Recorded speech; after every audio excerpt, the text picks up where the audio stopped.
Sooner Nation, Longhorn fans, welcome to episode 215 of the Bevo Podcast, the only podcast exclusively dedicated to covering the greatest rivalry in college football, the University of Texas, and the University of Oklahoma. I'm here with my man, Kevin Miller. I am John Whitson. Kevin, Oklahoma officially playoff bound. They will be hosting the number 9 seeded Alabama Crimson Tide. Now listen, we're going to talk about this. This is not the best matchup that could have happened in terms of eyeballs. Okay, Kevin? In terms of eyeballs, it would have behooved the committee to make this an Oklahoma-Miami matchup. That's what people would want to see. I'm just telling you. It's the committee. It's the committee, man. You can't. They literally, when they have an opportunity to do the right thing, they do the wrong thing. That being said, my initial thoughts, 1 minute into this recording and 3 hours-ish removed from the announcement, Oklahoma has a great chance against Alabama.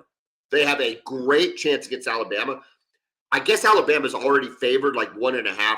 Yeah, I heard when it first came out, you guys were favored 1.5, but then for some reason it flopped to them being favored 1.5. But it's 1.5. Who cares? I don't care. I don't care about that. I'm saying after what I've seen out of Alabama against Auburn, against Georgia, and then, of course, against Oklahoma without our Mason Thomas and a banged-up Jaden Jackson on defense, I'm not convinced that Oklahoma, in addition to already having won a game against them, in addition to be seated higher than them, isn't just flat out a better team than Alabama. I don't know that I would have said that at the beginning of the year, but where we're at now, and let me say this, I reserve the right as an Oklahoma football fan to go back and forth over the next couple weeks with this, all right? I'm just telling you initially, I'm just thinking about, do I think we're going to beat Alabama? I don't know. But I think there's a possibility from special teams to defense to offense, including the coaching matchup, Oklahoma could be the better team than Alabama. I mean, it's hard to disagree, isn't it? I really can't argue with that. Just because, like you said, what we've seen out of Alabama the last few games, it just hasn't looked great. It just hasn't. They can't run the ball. Their running game might be worse than Texas's. At least we've had the ability to do something, to put something together. At least we have a quarterback who can make some things happen on third downs if a play breaks down and pick up a first down. They can't run the ball at all, and their running backs are hurt. I don't know if they're going to be back or not for the game. So, yeah, if you're an Oklahoma fan, you have to be feeling pretty confident about your chances against this Alabama team, the way they've looked the past few weeks. Let's take a step back. Let's look at the playoff picture as a whole. First of all, just as a practical standpoint, just like what we just talked about with the committee, and we're going to talk Notre Dame, but just as a practical, why do you have 2 rematches in the first round? I don't understand it. Yeah. And it's not like you couldn't just switch it and it would be so simple. Oregon could play Tulane and Ole Miss could play James Madison. Like, exactly. John, the Ole Miss Tulane rematch doesn't have to be talked about because it doesn't really matter. Oregon will still be ranked, be favored highly. Ole Miss would still be favored highly. And it's a non-issue. But instead, they put a rematch there. Then you go to the Oklahoma and Alabama game, obviously a rematch. Why not just have Oklahoma play Miami, which has historical connections and could create just a ton of storylines around Cristobal and Brent Venables and everything that goes into that matchup. And then, of course, Alabama goes to A&M. They didn't play this year. They didn't play this year, correct. But again, John, that makes sense. Since it makes sense, the committee is not going to do it. Because since when do they do anything that really makes sense? Yeah, I'm sure the answer from Juracek, who might be one of the dumber impromptu public speakers I've ever encountered in a media-like situation. Somebody that's supposed to think on their feet and have answers. He contradicts himself at every single turn. It's Correct. It's unbelievable. Like he cannot keep the party line straight, right? It's head to head doesn't matter until it does matter, and then it doesn't matter, but then it does, and then at the end of the year it does. And it's like, okay, well, it's all about. I'm sure he would say, we just ranked the teams. This is just how they fell. Okay, great, but you're the committee, and saying Alabama fell to 10th. It's a very easy narrative after a bad loss to Georgia. Yes, they lost by 3 touchdowns, and it really wasn't that close. It never felt like they were in that football game. Absolutely. We're going to talk about it, but there's not a lot to talk about. Georgia rolled that game. It could have been worse. It could have been worse. And so it's just so simple. So that's that. I want to get that off my chest. It doesn't matter. OU's hosting Alabama in Norman. Look, you're the 8th seed. Here's the deal about Oklahoma that I can't complain about is we're the only 10-2 team that drew. The only shade we drew over the last week or so was from Chris the Bear Felica. Other than that, what did he say? I didn't really hear what he was saying. What was he saying? It was a constant diatribe of why Oklahoma and their offense should not be in the playoff. It was constant, and he just kept throwing out. So what was his alternative? If not OU, then who? In favor of who? I think he liked Vanderbilt, Miami, Notre Dame. Okay. And even Texas. Okay. Which is fine. Look, we can all talk about that, but it was kind of not. It was a horse that he just wanted to keep beating. And when it came to Oklahoma, you and I broke this down over the last 2 weeks in terms of the playoffs. Oklahoma's resume was just, as a 10-2 team, was pretty indefensible. I mean, I'm sorry, pretty. Them not making it. Yeah, it's them not making it was indefensible. There's no real argument for them being out. There's no real argument. If you want to start nitpicking, you can nitpick with every team that's in the tournament. Hey, but there's no one thing that says, yeah, they shouldn't be in. The eye test for the offense against Missouri and LSU failed. Okay, great. The eye test for the offense failed. All right. Outside of that, you've got 2 good losses.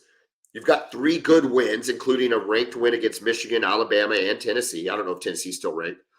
2 of those on the road. It was just so weird, right? So anyway, I go back to this. The good news for Oklahoma is this is a 10-2 team. There wasn't a lot of scrutiny. There was an assumption that Oklahoma was in. And they were solidly in at 8. And they're in at 8. I guess we could complain about having to play Alabama again, but when you're at 8, you know you're going to get a really good matchup. There's just no way around it.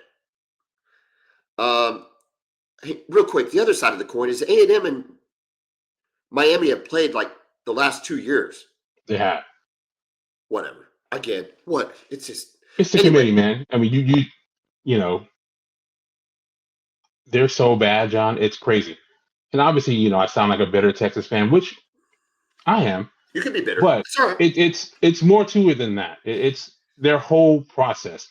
What they're supposed to be doing, what they're on their website, how it says they're supposed to be selecting teams. They're really not doing that. They're not worried about strength of schedule. Like, why wasn't Vanderbilt under consideration? Like, it just seems like it was these teams, Notre Dame and BYU, that were the only teams that were under any sort of consideration today. Like, why wasn't Vanderbilt even under any type of consideration? I don't have a question, right? Like, and I don't understand it at all. Now, this is not James Madison and Tulane are not the committee's fault necessarily. It's not necessarily the committee's fault. Yeah. But there has to be a threshold established for group of 5 teams. Yes. They've got to be ranked in the top 16 or something. Correct. To get some sort of consideration. These, and we've talked about, this is not a Boise State team. This is not a I don't even know who else to compare them Really, to. the only example we really have is Boise State. Yeah. They're just not. They're No, just not. And so to have two of them in, when you do have Notre Dame, when you do have Vanderbilt, when you do have Utah, Texas, BYU, it just waters down the playoff because basically you're giving Oregon and Ole Miss now they got to play them, and anything can happen with coaches changing at Ole Miss. Let's be real. Let's be real here, right? And the lines of scrimmage.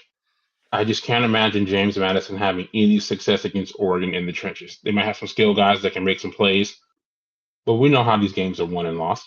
It's on the line of scrimmage. And I just don't see James Madison or Tulane, with all due respect, being able to challenge their opponents on the lines of scrimmage.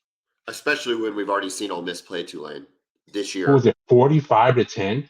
I thought it was 31-7. No, it was 45-10. Yeah, you're right.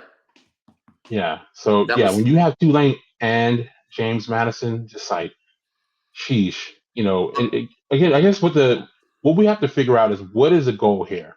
Are we trying to get the 12 best teams? Because if we are, do you think you look at are these the 12 best teams in the country? I think 1 through 10, I'm fine with. I'm fine with 1 through 10. I don't know that. Here's the thing. So Notre Dame's out, and everybody, Notre Dame's pissed. I don't know if you know this. They turned down their bowl bid. They're not doing a bowl this year. That's how mad they're taking their ball and they're going home. And I got no problem with that. Bowl games are superfluous. They're exhibition games. If anything, they're a preview of next year because so many guys opt out and transfers are transferred out. And a team is constantly trying to even hold together enough roster spots just to play the bowl game. So if this is the cookie that crumbles the bowl game model, then I have no problem with that. Yeah, so be it. I'm not an old head that needs a bowl game to feel good about. You know what I mean? I don't need the Gators Slayer Bowl. I mean, look, you guys, we haven't even talked about this. Texas is playing Michigan. It's a really good matchup. In the old days, this would be a great bowl game. Oh, it would have been great. Yeah. And it's still 20 years ago. Yeah, and it's still a good matchup, and the uniform game is going to be fantastic. I think Texas hopes they're wearing their icy whites, and Michigan gets to wear maize and blue. But that being said, you don't know what your roster is going to look like. No idea. You're not going to have Anthony Hill. Not going to have Anthony Hill, that's for sure. Yeah, he's not coming back for this. You're probably not having Taft. I bet. Well, maybe you will. He's a different breed. But maybe from a walk-on, he wants to, and he loves Texas, right? So maybe he'll play. But again, we don't know who is going to play, especially guys who are seniors, guys who are draft eligible. And then transfer. Anyway. Yeah, correct. So back to Notre Dame. So they're out, and I don't mind them saying they don't want to play in a bowl game. Also of note, Iowa State, Kansas State's already declined their bowl games at a cost of $500,000 to the Big 12. They're being fined by the conference. So they must not really want to play their bowl games at all. Anyway. Yeah, I guess the new coach thing, right? I'm assuming with both of them having new coaches. Correct. Miami had to beat Notre Dame. They had to get into this playoff. If Notre Dame would have got into this playoff over Miami, it would have been a complete and total sham. What are we even talking? I got to agree with Cristobal when he says, why are we even debating this? Because Miami beat Notre Dame on the field. We all saw it. They were specifically better at the line of scrimmage. They held Jeremiah Love, who's going to be in New York, to 33 yards on 10 carries. And then they played a very similar schedule to the rest of Notre Dame's schedule and won the same games that Notre Dame won. So I agree. Yeah, you couldn't put in Notre Dame. You couldn't do it. You couldn't do it. And we've said this all year. But the beef that Notre Dame has, and I think is justifiable, is the fact that every week they have been ranked above Miami. It's stupid. Until this week. What changed this week? And you know what? I I think it was on this show. I think it was on our podcast when we had Dari Noka on.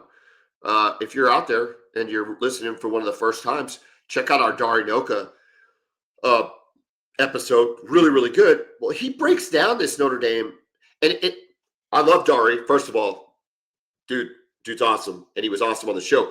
The only point of contention I had was when he's talking about this, it was almost like he was talking for the committee and saying, well, you can't really compare them if they're ranked so far apart. But head-to-head is part of the criteria. Correct. And we saw this coming. It's not like this is a surprise that it ended up this way. Correct. Like, this was a collision course that was bound to happen. Yeah, there was really no way around it because once Miami got kind of behind the 8 ball in the ACC Conference Championship game, there was just going to be no good way that they were going to finish with a better record than Notre Dame. They were always going to finish 10-2. Notre Dame was always going to finish 10-2. Right. I mean, they lost its first 2 games. Notre Dame did. Hey, you and I agree. I think Notre Dame should be at 11, and I think Vandy should be at 12. My bias is going to say Texas should be at 12 just because I think they're a better football team. But hey, Kevin. Either or. Either or. You could make an argument for me for Texas. I think 10-2 Vandy's pretty good argument. Their only loss has been against Alabama, and they really haven't beaten anybody. They're a great football team, and I know your loss to Florida was still way worse. But we're debating something that's not going to happen. But my point is, 12 should be Vanderbilt or Texas. Right. Yes. And all due respect to those James Madison, but does anybody think that James Madison has any sort of chance of winning the national championship? Same deal with Tulane. And I was the biggest BYU fan all year, right? I think you will attest to that in terms of me taking them with the number, me bragging about them against the spread, me handicapping this game that they then proceeded to lose to Texas Tech. You can't lose to Texas Tech 34-7 and expect to get into the playoff. Yeah. Especially twice. It's not like they were close. If they'd have lost, 34-31 yesterday, if it had been a close game, then that's something. But when you lose by 3 scores twice, it's tough. How good is that Oregon-Texas Tech matchup going to be? Oh, it seems like a lot of fun. And it's going to be a lot of fun. Here's the problem. I feel like we're listing a lot of problems for even the fact that OU's in the playoff. We should be doing cartwheels. That's fine. I'm going to do some cartwheels in a little bit. But while we're listing problems and things that need to be fixed, Oregon and Texas Tech, if Oregon wins, they have to play that game in Miami. Why? Why are 2 schools from Oregon and Lubbock, Texas, having to travel to Miami to play a quarterfinal game? This isn't even a semifinal game. It's a quarterfinal game. It makes 0 sense. Lubbock, Texas, and I hate Lubbock, Texas. I hate everything about Lubbock, Texas, place of my birth. I hate it. It smells bad. The wind always blows. The people are buttholes. It's a terrible environment. I would love to see Oregon go to Lubbock, Texas. I would love it. It'd be great. And you know what? If I'm Oklahoma, I am Oklahoma, and we're fortunate enough to beat Alabama, are you kidding me? To go to freaking Indiana? You want to go to Bloomington, huh? Dude, come on. How fun would that be, Kevin? It would be fun. Yeah, I mean, that was what was so awesome about the playoff last year, the first iteration of the 12-team playoff, is having games on campus. It was great. Austin hosting Clemson, right? Seeing SMU have to go to Penn State, and every team that traveled got smacked. Yeah. All of them. I mean, goodness. SMU going to Penn State, Clemson going to Austin, and Indiana going to Notre Dame. Tennessee to Ohio State. Yeah. I mean, wow. Wow. Well, I hope the trend holds.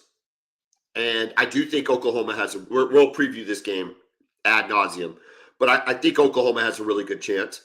The Miami A&M game to me is probably the most competitive of the two. I think Miami could be really good, but they have to go to Kyle Field. We don't know how good.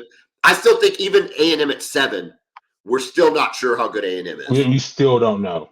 I think, and I'm sure they're over the moon to be in the college football playoff, but I'm sure even themselves, they're wondering like, how good are we here? Right? Can we beat this Miami team? And look, Miami's been up and down all year, but give them credit, they did finish strong. But do you trust Carson Beck in that offense going into Kyle Field?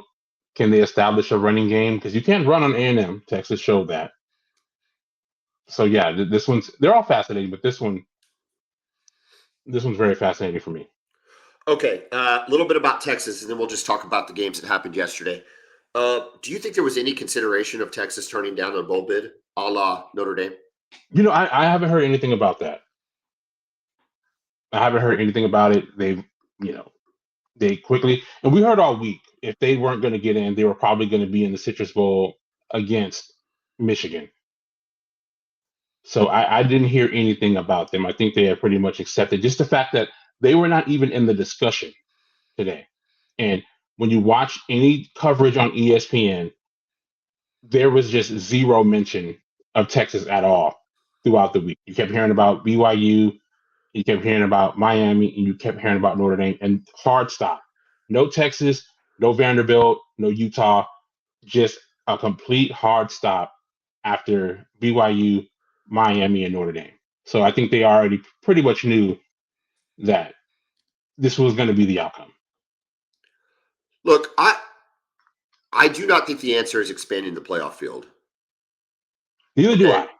I don't. I mean, when we're complaining about, let's just say, you're complaining about Texas not making it. I don't know that I am, but for the sake of the conversation, let's say we're complaining that Texas didn't make it or Vandy didn't make it. We are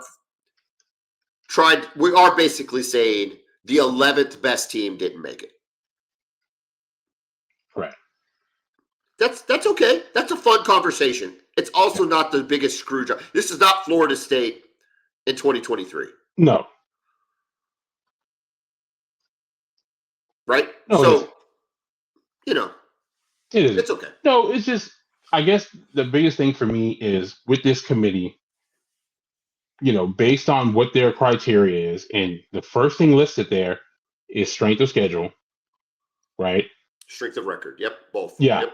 Yeah, all that. And it just seems like that wasn't even a true consideration for those other teams, besides the ones that were already in the mix. It just seemed to be a hard stop after those teams that we just mentioned.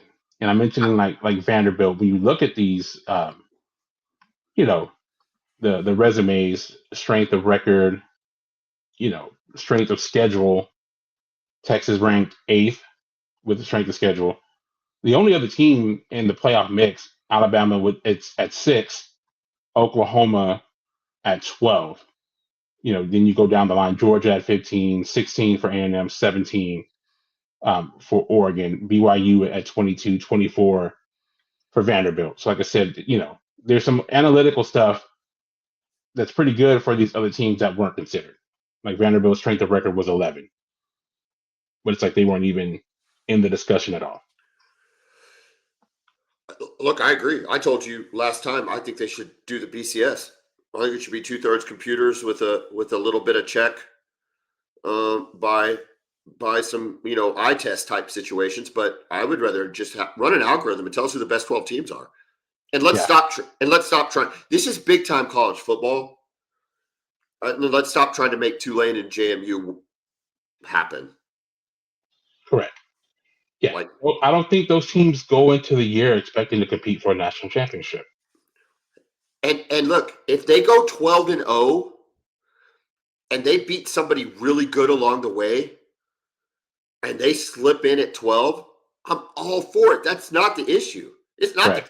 I love underdog stuff. Dude, listen, the NCAA basketball tournament underdogs in the first 2 rounds is one of the greatest part of Oh that my tournament. goodness, are you serious? Yeah, Georgia Mason and watching these teams go on these Cinderella-like runs. Remember Florida Gulf Coast? I love Florida Gulf Coast. Well, yeah, That was throwing so fun. lobs and dunking on Oh, everybody.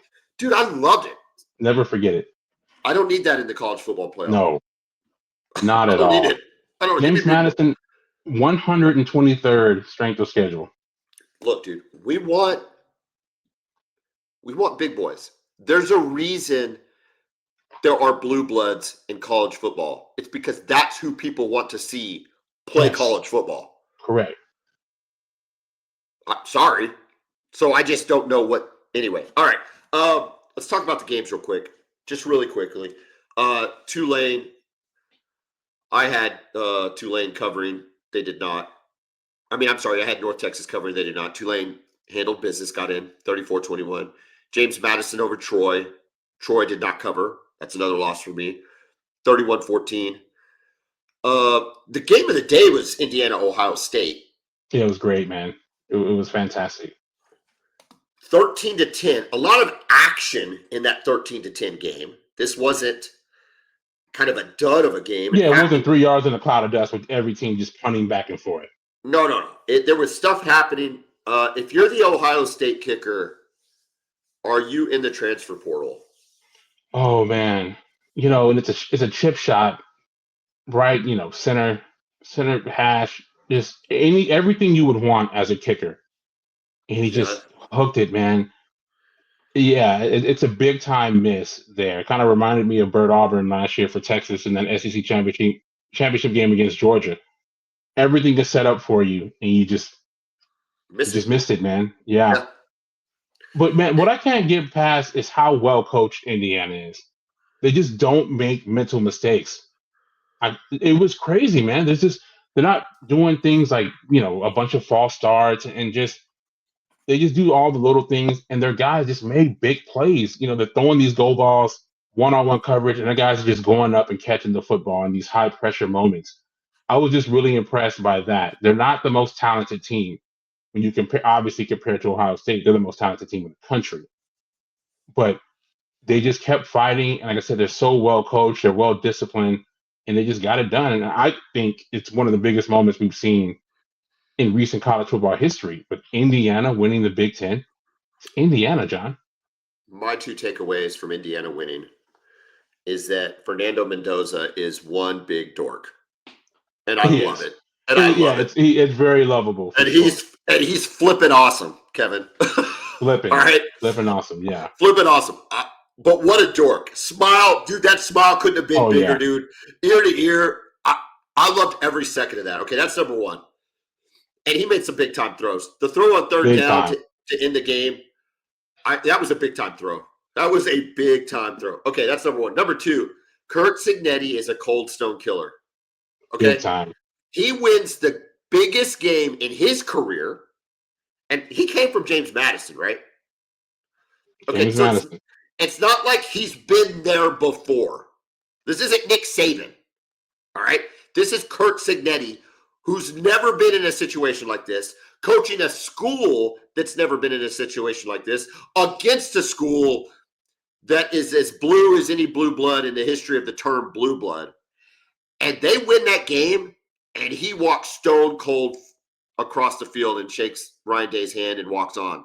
He's like, we got other stuff to do. Yeah, exactly. We got bigger things to go for. He was not happy. Even after he's on the set of, the Fox broadcast, and he's just like, whatever. Yeah, we did this. What's next? Yeah, we had to work for it, but we completely expected to win this game. That's how they carried themselves. But back to Mendoza, you talked about this. He showed a lot of NFL traits there. Just the ability to take hits, the ability to make accurate throws while under extreme pressure. And like I said, just the ability to stay composed against guys they've got NFL guys all over the field on that Ohio State defense. Yep. He was just able to continue to make throws and just move the ball down the field and get it done. Speaking of guys that had NFL players all across their defense, and specifically their defensive line, Texas Tech rolled BYU Texas Tech defensive line ranks where in the country, Kevin? Oh, I mean, top 2, top 3 at worst. They might be the best. I It's as think good as any I've seen. I think Oklahoma has a deeper defensive line. Okay? A deeper defensive line. But I'm not sure the top 4 aren't better at Texas Tech, if that makes sense. Yeah. Those dudes, once they decided to play some ball, it was over for BYU. Correct. They couldn't do anything. They couldn't run it. Anytime they dropped back to pass, Bachmeier was under extreme pressure, and you saw the mistakes. And then their linebackers are so good in coverage that, the pressure led to some errant throws, and those linebackers were making them pay. So there was some commentary, I think maybe from Danny Cannell. Danny, if you're catching a stray on this, I'm sorry, but I thought it was you who said, I'm watching Texas Tech and BYU play, and they don't deserve to be in the playoff. And I don't know how you watch Texas Tech and don't think they deserve to be in the playoff. They passed the eye test for me, man. They won the Big 12. They're the best team in the conference. They got talent, especially on defense. We talked about them, right? Even before the season, how they just attacked the portal like Ohio State did last year. And they didn't get the attention because it's Texas Tech and it's the Big 12, and a lot of people just don't care. But in that conference, when you have that much of a talent advantage, you are going to get some things done. And you just don't have – no team in that conference has the offensive lineman that can handle those dudes that they have. Yeah. David Bailey is a stud off the edge. Romello Hyde on the other side, and Lee Hunter at defensive tackle, who's not just massive, he's also quick. Like, he's running down their running backs. Did you see the speed he had running off the field after a third down stop? Correct. Early in the game? Yeah. These are the kind of athletes. And Lee Hunter, man, again, Texas host wanted him too. Same with David Bailey. But again, you make that commitment. Texas Tech was like, no, we're not going to be outbid. We're going to drop ridiculous amounts of money for these dudes. And as you can see, it's paying off. It'll be interesting once Tech gets in the game against the other big boys. Oregon would be their matchup. And then I think maybe it would be OU, Bama, or Indiana if they advance beyond that. You're talking about some offensive lines and some defensive lines that are starting to get much more comparable. So we'll see. Correct. But man, they look really good. Mission accomplished already. It's already been a success. Doesn't matter. They can lose their first game. When's the last conference championship Tech? I don't think they've won an outright conference title in like 70 years, something like that. It's been a long time. Think about that. Their best year was the 08 year where they beat Texas and then got steamrolled by the Sooners. And they actually ended up finishing third. What's fascinating is in this era of NIL is that you're getting these kind of scenarios, Tech and Indiana, and then you're surrounding it with a bunch of blue bloods. And I'm okay with that. Like, I'm okay. That doesn't bother me. No, it doesn't bother me at all. We talked about it before the season, what Tech was trying to do, and they accomplished it. So, yeah, good for them. And if you're going to spend the money, they clearly spent it on the right guys. Yeah. Oh, defensive line. Right? That's where you do it. That is absolutely where you do it every time. There's a reason why the SEC has been dominant in college football. It's because of the defensive linemen. When we would have a 2-loss LSU team going up in the national championship against a team like Ohio State that was undefeated and dominating everything. And then they get on the field and they get blown out.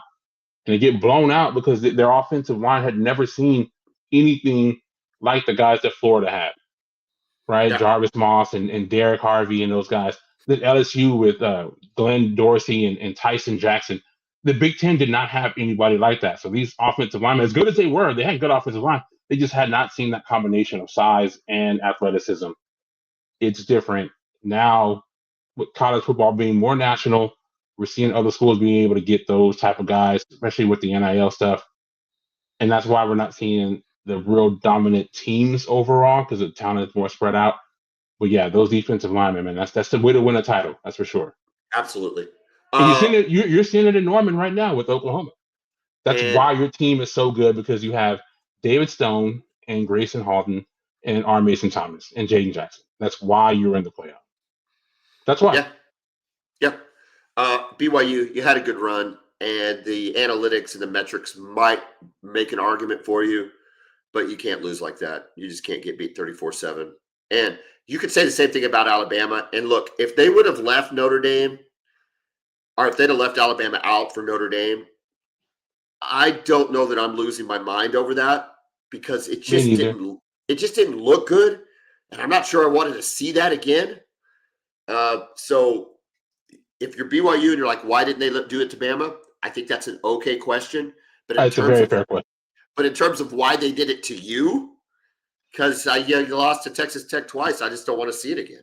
Yeah, when you play the best team in your schedule and you get blown out like that twice, and look, Yeah. Texas lost to Georgia twice last year. The first Yeah. game, they put it on us the first game. Second game, we should have won it. Didn't really hurt us like that. So, but man, 34-7 in the second game. Yeah. Georgia, Bama, and what was kind of a snoozer, really, because Georgia just It was not an that game. entertaining game at all.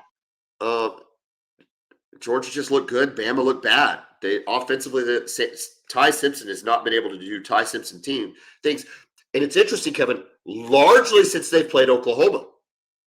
So you almost wonder how much the blueprint of what BV was able to put together has been followed by other teams, because they just haven't looked nearly as explosive as they did during their 4-game run in the middle of the season. Correct. Yeah, it just doesn't look right. It looks off. He was not comfortable at all. He was missing throws that he normally hits.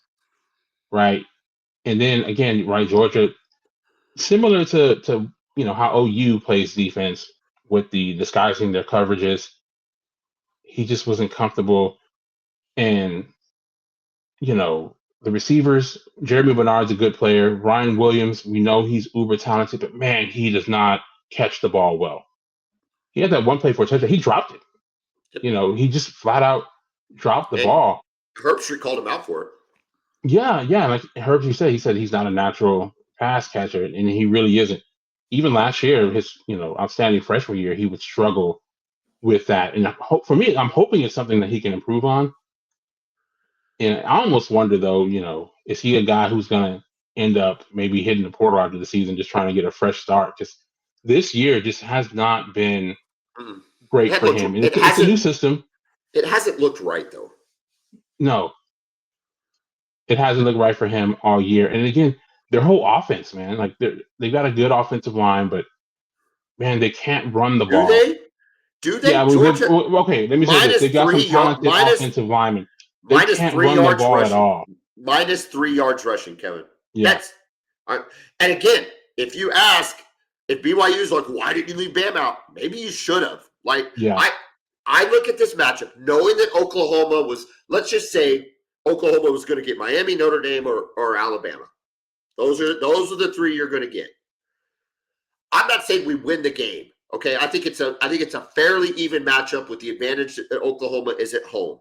Okay, but I think I take Alabama. I think I take Alabama over Miami or Notre Dame. Oh yeah, for sure, especially Notre Dame. I don't think you want any part. Yeah. No, because the way they're running it, right, with Jeremiah Love and Jadarian Price, I like their quarterback too. I think he's really good, and we know their defense is going to get after it, the way that they've been playing. So yeah, I think if I'm an Oklahoma fan, I'm okay playing Alabama. And again, look, they have some time to figure some things out. But dude, Kalen DeBoer is not a bad coach. Ty Simpson is not a bad quarterback. They are Alabama. Their roster is really, really, really, really, really, really, really, really good. And all of the things. And Oklahoma could lose this game 21-13 like that. Okay? That's not what I'm saying. And I think you know that. But of the 3, to me, this is Oklahoma's best matchup. I would agree. Okay. The last game, I mean, did we expect it to be any different? Duke versus Virginia, 27-20 in overtime. Duke really had the kind of game control the whole time. They were up 20-10. And then they, of course, let Virginia and Chandler Morris kind of work themselves back into this game and get it tied and go to overtime. But in the end, Duke wins in overtime 27-20, basically sealing the deal on both teams not getting in, which is fine. Correct. Neither one of these teams are worth a Yeah, flip. I don't think anybody's upset about that unless you're a Virginia fan. This game was so interesting though when Virginia came back and tied the game up. I mean, all the momentum was gone. And when Duke got the ball, there was no way I expected him to go down and score a touchdown. I Yeah. did not expect. I thought they were more likely to throw an interception than to score a touchdown. They ran the ball, got right down into the red zone, but then they took out the running back who got them there and put the backup in. It took fourth down. They went for it. And even on that fourth down call, they were trying to get the running back in the flat, and he was covered. So give the quarterback credit for coming off the running back and finding the tight end across his body wide open. Yeah. And then, Virginia got a little cute there with their play call. I am surprised, though, that Chandler Morris, it's like a flea flicker, gets back to him. He throws it. I mean, the linebacker's just right there. I don't think he ever saw the linebacker underneath. But I was surprised, right? 'Cause it's not like the wide receiver threw the ball and threw it in the coverage like that. It was back to the quarterback. He just never saw it. He just was, one of those things. I'm deciding. We talked about Mateer doing that sometimes. I'm going to throw the ball here. He just threw it, and the linebacker picked it off, and that's it. Season over. What a crazy career for one Chandler Morris. Oklahoma. Did I hear something on the broadcast about him potentially trying to come back for another year? I Did hope you he hear does. that? I hope he does. No, I didn't. I got to be honest with you. I did not watch very much of this game. I didn't watch it. I was going back and forth between the Big Ten championship game and this one, but I did watch as soon as the Ohio State game ended. I switched over and watched this one exclusively. So just because there was a lot on the line with the playoff spot, and we knew Duke when he would open it up for something else, just ended up being, for James Madison. I was watching the Big Ten championship game and tried to watch Oklahoma, Arizona State in men's basketball. I texted you what happened, but for the sake of our listeners, Oklahoma was up 4-0, a minute and a half into the game. Bobby Hurley, who, by the way, has turned into maybe, between him and his brother, the two most unlikable people in men's college basketball. I cannot stand them. And this is from a guy who grew up liking Bobby Hurley in the 90s. We've talked about it. I was a Duke guy in the 90s. I'm off that train. But anyway, he gets livid at his starters. Like he loses his mind. And he sits all five of them. And they proceed to go on an 18-0 run against Oklahoma starters. With 5 backups. 5 backups. We're down, just like within 2 or 3 minutes, we're down 18-4. Never recovered, lost by 16. Never recovered, lost by 16, down 20 at halftime. It was always going to be tough to go against Arizona State. They're a good team, but I just don't know whatever. This is a basketball podcast. I don't know why Porter didn't call timeout and be like, guys, they're the backups. Yeah, get it together. Just chill. But he didn't. I don't know what. You think he was going to let him play through it? I don't know. That's neither here nor there. Look, you ended the season, the regular season and conference championships at 29, 44, and 2. It's terrible, Kevin. It is. I know. I'm channeling my inner John Whitson, apparently, sucking at picking games. Maybe that's fine. I see what you're trying to do there. However, no, it's true. 38, 35, and 1. Now, I tried to lose it in the last week. I went 1-5 on conference championship games. I tried to lose it, Kevin, as hard as I could. I tried. 38, 35, and 1. But we'll probably pick playoff games. So that'll be 4 more, I don't know, however many more games. Well, here's, again, if you need any more evidence that this year has been the Twilight Zone, John, you beat me in picking football games, which never happened. Yep. Indiana, John, won the Big Ten with an undefeated season. Yep. Texas Tech won a conference, and Duke won their conference. And James Madison and Tulane are in the college football playoff. You're right. I might not get another year like this. So what you're saying is enjoy it. Enjoy it. But who knows, man? The way things are going now, I don't know. Real quick, let me just say something. How much, as a Texas fan, I told you we lost this season in the offseason with our lack of activity in the college football portal. And I told you this maybe about a month ago that we're looking at having to watch Oklahoma, which, Yep. all right, Oklahoma's a blue blood, a bluer blood than we are. I'll admit that. Texas A&M and Texas Tech competing in a college football playoff that we will not be a part of. So I think Sark is well aware that what happened this offseason cannot ever happen again. And I expect Texas to be incredibly aggressive in the portal this year. To be fair to Texas, what's even more amazing about what you just said is you actually beat Oklahoma and A&M in said season. Correct. By multiple scores. Yeah, y'all were the better team in Dallas, in the better team against Austin again. A&M. Yeah, there wasn't anything fluky about that. I don't think. Not at all. I mean, I think the Mateer injury maybe. We could, we'll debate that for years probably. I think the Mateer injury had something, but it didn't matter. Y'all ran the ball and we didn't. Let's start there. Yeah.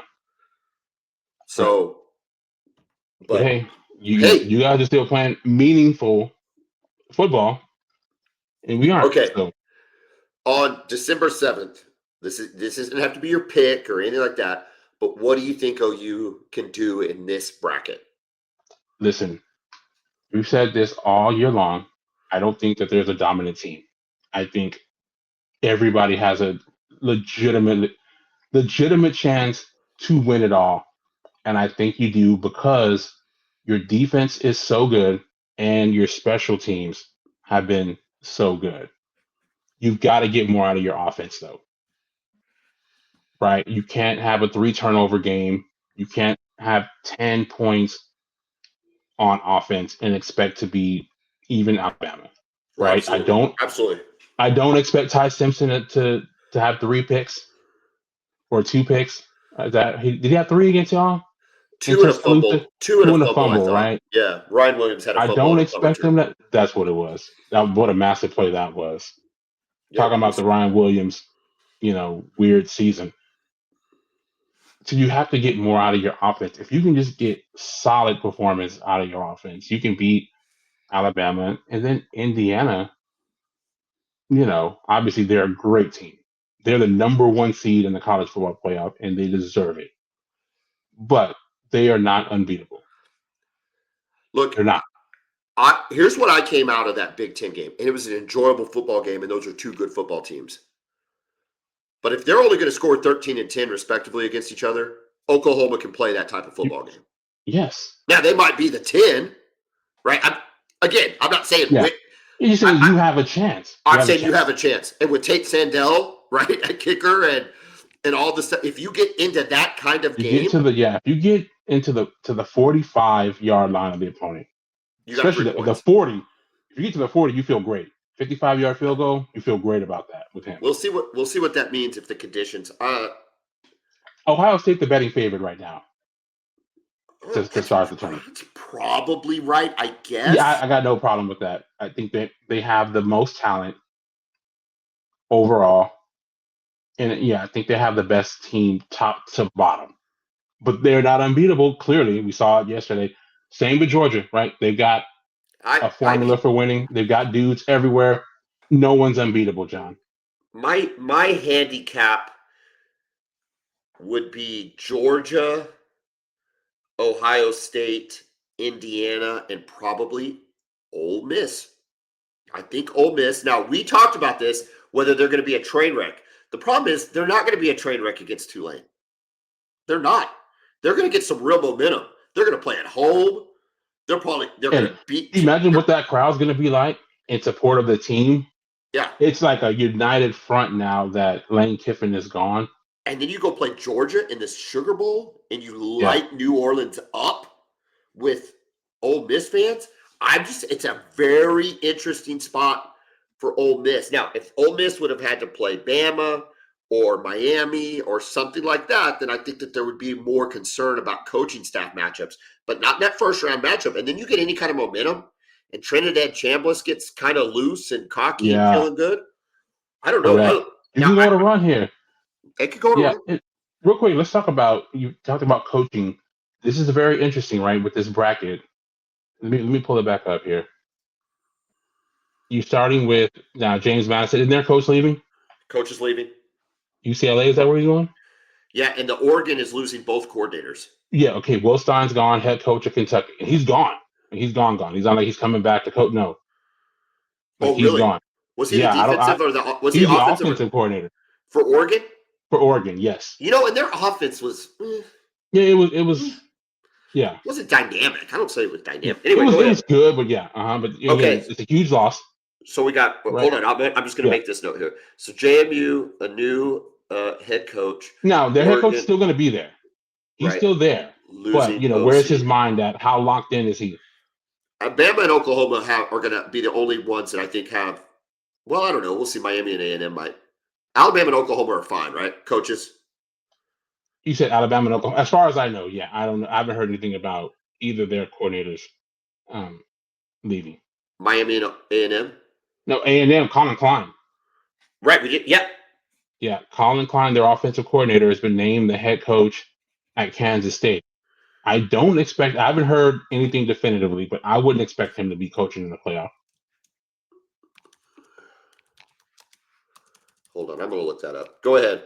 And then, of course, with the Ole Miss and Tulane game, Tulane head coach John Summerall has already been named the head coach of the University of Florida. Now, again, he'll be coaching. How locked in is he? Obviously, Ole Miss Lane Kiffin is gone. Charlie Weiss Jr. will be calling plays, and Pete Golding is now the head coach of Ole Miss. So we'll see what effect, if any, that has on the game planning, just the overall focus of the team. So just something to look out for. Google AI opening round games. Google AI says Colin Klein is coaching. He's going to split. He is coaching. Uh-huh. Okay, we'll see how it goes. But still weird, right? I mean, because you got to recruit. Correct. You got to build your staff. You got portal issues. A lot to deal with. And I mean, if you're wondering why they opted out on their bowl. Yeah, that's it. Look, dude, $500,000 fine from your own. It's a huge fine. Yeah. And I guess it's because they're missing out on revenue that they would get from that bowl game. Yeah, revenue, publicity, all that. But you got to look out for number one, and I think that could be money well spent if you're able to not have to coach a team. Yeah, I mean, with Iowa State, with Matt Campbell going to Penn State, what are your thoughts on that, by the way? Great hire. I think it's a great hire. Yeah, I think it could be too. Look, here's my thoughts. Matt Campbell was at Iowa State for 10 years. So we've forgotten the dumpster fire that was Iowa State football for years and years and years. For sure. It's kind of, and they beat, I don't know if they ever beat y'all, but they beat us a couple times. Oh, no, they got us. I mean, man, look, you got to remember the 2010s, man. Yeah, everybody got y'all. Everybody got us, man. But, they beat us with one of our best teams of the century with Baker Mayfield. I mean, that's just, it's shocking. 2017. Heisman Trophy winner year for Baker. Playoff year, Heisman Trophy winning year, the whole a really, really, really good football team. And Norman. And so I think we forget what he was able to do at that program because it's kind of like, will we expect him to go 9-3 now? And it's like, well, my God, they went 3-9 for 50 years. So I think from that standpoint, it's a really good hire. And look, they swung and missed with the BYU coach. Yes, Taki. I kind of think Campbell might have been a better choice. That's just me. He just fits a little bit more. I think so. I think there's a cultural fit maybe at college. No, yeah. I think he's an East Coast guy, right? Well, at best, a Midwest guy. Yeah. He's not a West Coast guy. Ataki's a West Coast guy. For sure. And that can just be different, right? That could just be different. But Matt Campbell in Iowa, you're getting really close in Iowa to recruiting in Ohio and recruiting in some of those places. He's from Massillon, Ohio. Matt Campbell. So you see what I mean? Yeah. So I don't. What are your thoughts? You seem to be setting me up to tell me that you didn't. Just with Penn State, it was just interesting, right? Because they were the first team to fire their coach, and they're one of the last ones to hire a new coach.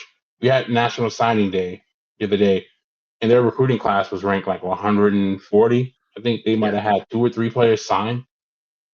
So just he's playing from behind. It's going to take a lot in this portal. So I'm just curious to see what kind of players that he can get. How does his name ring out? How does he recruit? That's the fair. biggest question I have. Just because he's a great identifier of talent. That 3-star under the radar talent. And obviously they developed some guys and sent some dudes to the NFL who you wouldn't have expected to go to the NFL based on their recruiting profile. But at Penn State, now you got to go get dudes, man.